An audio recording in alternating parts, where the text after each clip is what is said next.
어제 가장 큰 뉴스는 이제 네, 김희수 헌재소장 후보자 임명동의안 부결이었죠. 네, 이게 왜냐하면 처음 있는 일이거든요. 네, 헌정 사상 처음 있는 일입니다. 네. 헌재소장 임명동의안이 부결된 건요. 찬성표 145표였고요. 통과를 위해서 과반선인 147표가 필요했는데 2표가 모자라서 부결된 겁니다. 각 당의 반응들이 크게 갈렸어요. 네, 그 현장에서요. 아마 보신 분들도 있을 텐데 자유한국당과 바른정당 의원석에서는 환호와 박수 소리가 터져 나왔습니다. 일부는 얼싸안고 기뻐하는 모습까지 보였는데요. 이제 탄핵이다 이런 말도 나왔어요 어제 국회에서. 굉장히 기뻤던 거죠. 예. 네, 반면에 더불어민주당에서는 표결 붙이기로 함께 찬성했던 국민의당에서 표가 갈렸다라고 지적했습니다. 국민의당은 반박했는데요. 김동철 원내대표는 민주당에서 100명이 찬성했는지 120명이 한 건지 아무도 모르는 거 아니냐라고 반박한 겁니다. 청와대 입장도 어제 강하게 나왔는데요. 국민에 대한 배반이다라는 겁니다.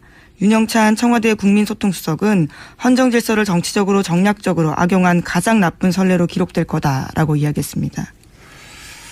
자, 어제 또 대정부 질의가 있었는데 관련해서 굉장히 뭐랄까 재치 있는 답변 하나 나와서 관련해서 잠깐 듣고 지나가 보겠습니다.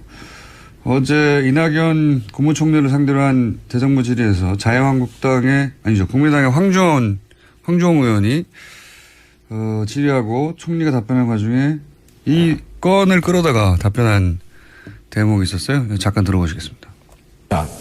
우리나라는 한국은 삼권 분립 국가가 아닙니다. 한국은 의심해져 있는 제왕적 대통령 1인제입니다. 삼권 분립이 무의미하다고 말씀을 하셨습니다마는 조금 전에 우리는 삼권 분립을 체험했지 않습니까? 대통령이 지명하신 헌법재판소장 후보자가 바로 인준에 받지 못한 사태가 바로 있었지 않습니까? 삼권 분립은 살아있다고 생각합니다. 네.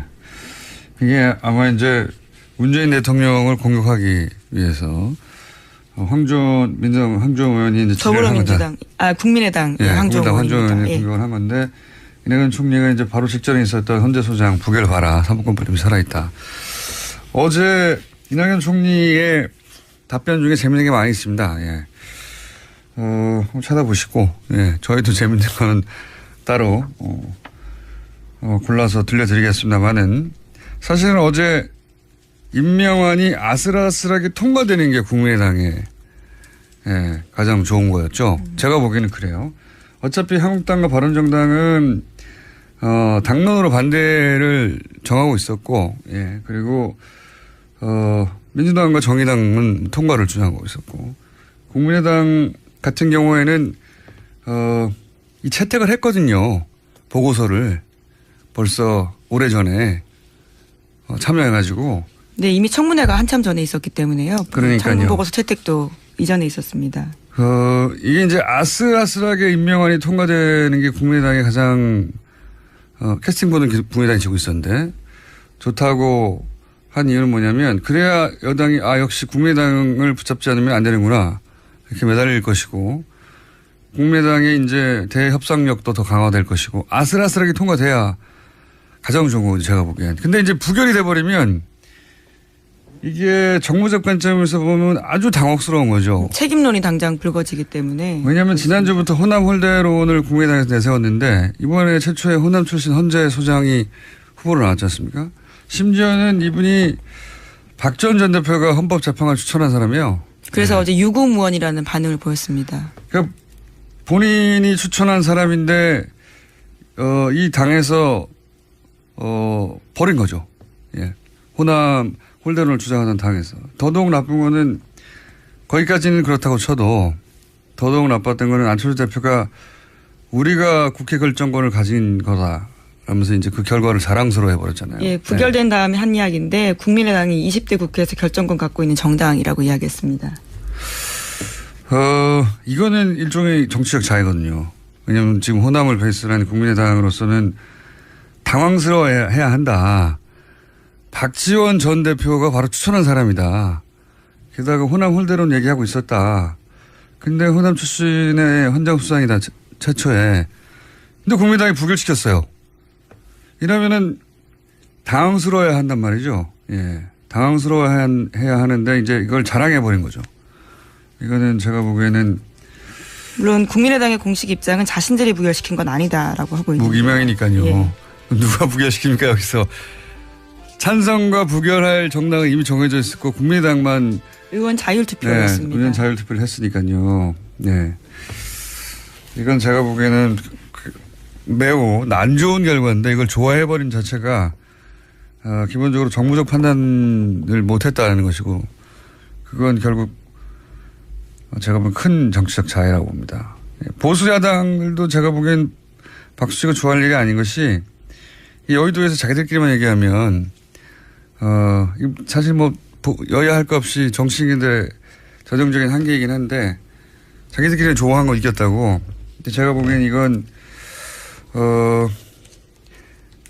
문재인 지지자들을 좌절시키는 게 아니라 결속시킬 사안이에요. 이게 열받게 하는 사건이거든요. 부결시킬 만큼 결정적 사유들이 나오지 않은 상태에서 이렇게 된 게 처음이기 때문에 다들 청문 당혹스러워 보고서가 보였습니다. 채택됐어요. 청문 보고서 채택됐는데 예, 그리고 무슨 흠결이 발견돼서 뭐 논쟁이 벌어진 것도 아니잖아요. 그냥 부결된 거예요.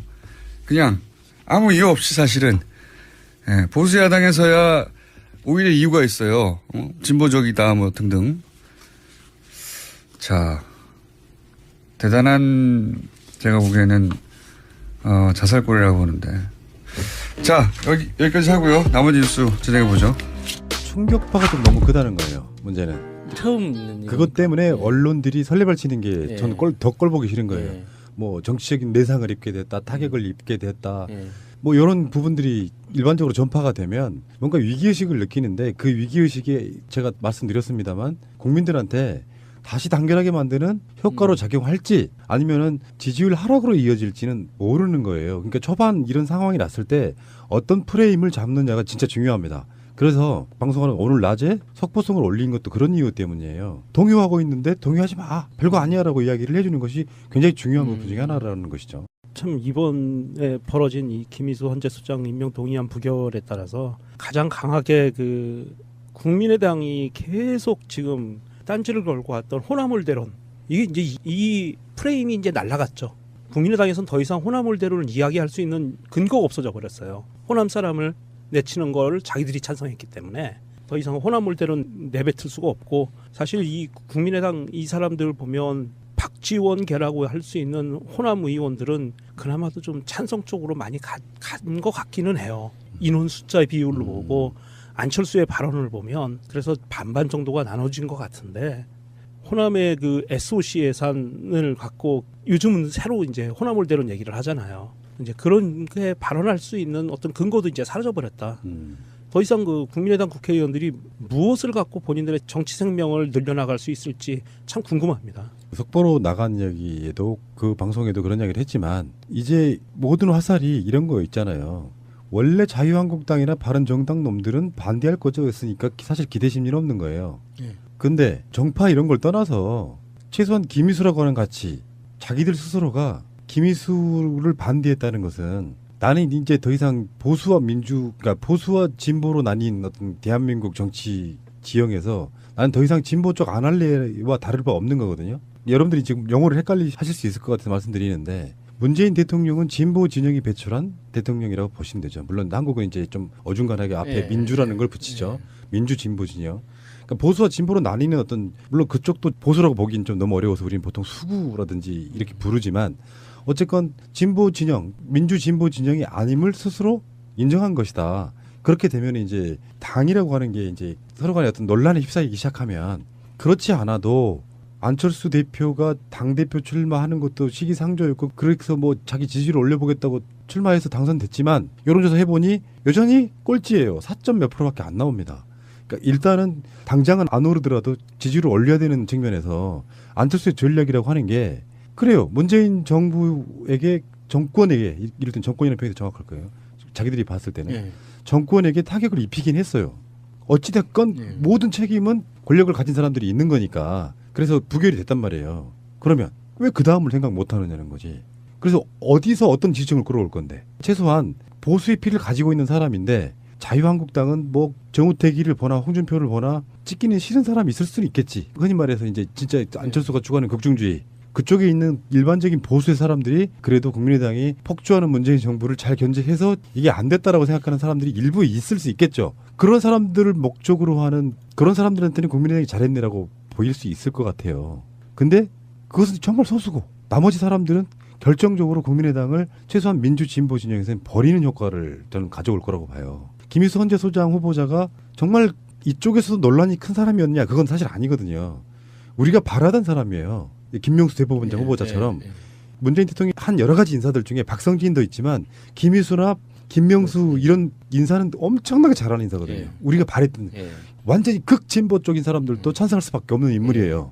그런 사람을 부결시켜놨다. 스스로가 보수임을 표방하는 거랑 다를 게 없다고 보는 거예요. 전략적으로는 극중주의겠지만 실제 내용은 수구로 대표되는 그 세력들의 동조한 결과를 나온 것이거든요. 근데 그 대표성은 다 국민의당 또는 안철수가 갖고 있기 때문에 예상하는 대로 20명 정도의 찬성을 한 사람들은 그 몫은 아무 의미가 없는 겁니다. 결과적으로는 반대했던 20명이 국민의당의 모든 스탠스를 결정해버리는 거예요. 그렇다 보니 호남 지지율이 더 안 나올 것은 뻔한 시기고 그렇다 보면 호남을 버리는 전략과 수도권의 새누리당류를 찍지 않는 보수들 표를 가져가겠다는 그런 전략밖에 안 되는 거죠. 결과적으로는 그런 거예요. 그러니까 결국에는 국민의당은 그런 논란들 속에서 안철수가 갖고 있는 그 위치들 때문에 제가 속보에서도 말씀드린 것처럼 당이 깨지는 단초로 작용하게 될 것이다라고 보는 거예요. 오늘 이 사태 때문에 국민의당이 먹을 욕이 그리고 좁아질 입지가 그런 예상을 가능하게도 하는 거죠.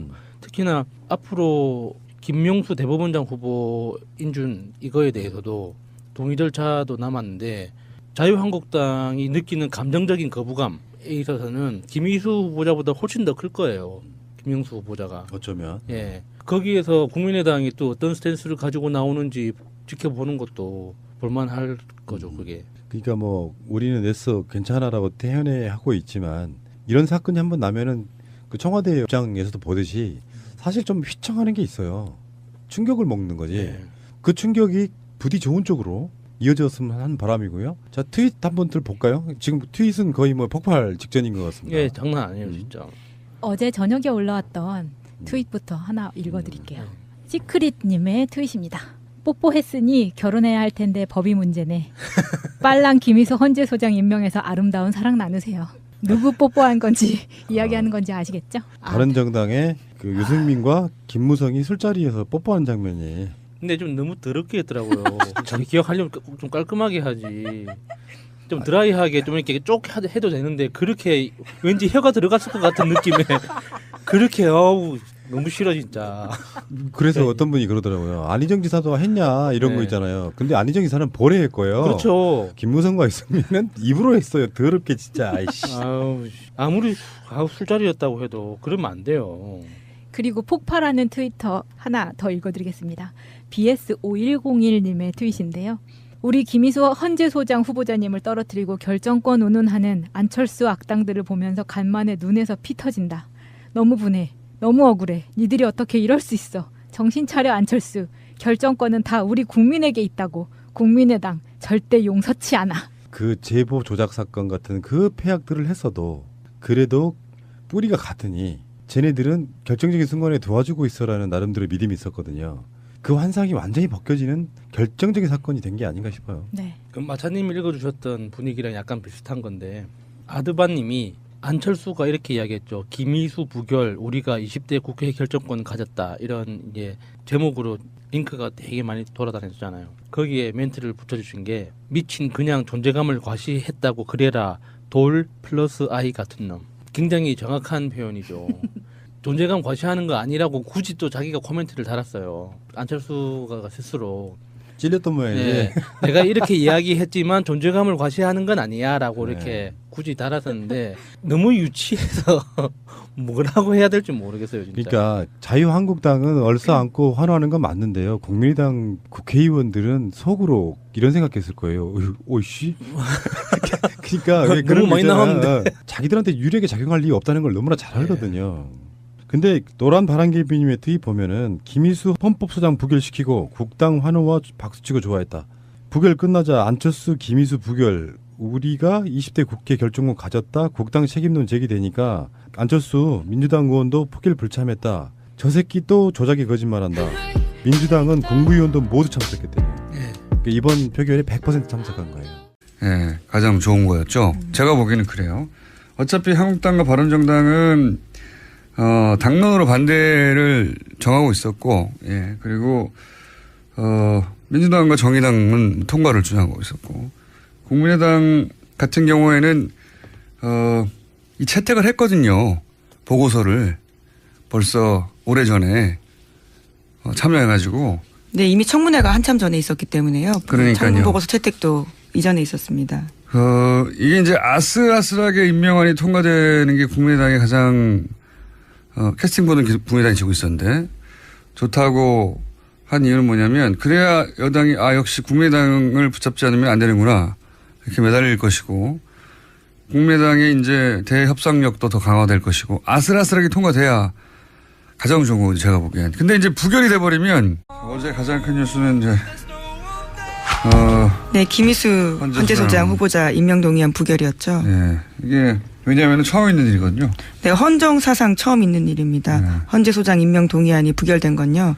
찬성표 145표였고요. 통과를 위해서 과반선인 147표가 필요했는데 2표가 모자라서 부결된 겁니다. 각 당의 반응들이 크게 갈렸어요. 네. 네, 그 현장에서요. 아마 보신 분들도 있을 텐데 자유한국당과 바른정당 의원석에서는 환호와 박수 소리가 터져 나왔습니다. 일부는 얼싸안고 기뻐하는 모습까지 보였는데요. 이제 탄핵이다 이런 말도 나왔어요 어제. 그래서 굉장히 기뻤던 거죠. 예. 예, 반면에 더불어민주당에서는 표결 붙이기로 함께 찬성했던 국민의당에서 표가 갈렸다라고 지적했습니다. 국민의당은 반박했는데요. 김동철 원내대표는 민주당에서 100명이 찬성했. 이게 정무적 관점에서 보면 아주 당혹스러운 거죠. 책임론이 당장 불거지기 때문에. 왜냐하면 지난주부터 호남 홀대론을 국민의당에서 내세웠는데 이번에 최초의 호남 출신 헌재 소장이 후보로 나왔지 않습니까? 심지어는 이분이 박지원 전 대표가 헌법재판관 추천한 사람이에요. 그래서 어제 유고무원이라는 반응을 보였습니다. 그러니까 본인이 추천한 사람인데 이 당에서 버린 거죠. 예. 호남 홀대론을 주장하던 당에서. 더더욱 나쁜 거는 거기까지는 그렇다고 쳐도 더더욱 나빴던 거는 안철수 대표가 우리가 국회 결정권을 가진 거다 라면서 이제 그 결과를 자랑스러워 해버렸잖아요. 예, 부결된 다음에 한 이야기인데 국민의당이 20대 국회에서 결정권 갖고 있는 정당이라고 이야기했습니다. 이거는 일종의 정치적 자해거든요. 왜냐하면 지금 호남을 베이스로 하는 지 120명이 한 건지 아무도 모르는 거 아니냐라고 반박한 겁니다. 청와대 입장도 어제 강하게 나왔는데요. 국민에 대한 배반이다라는 겁니다.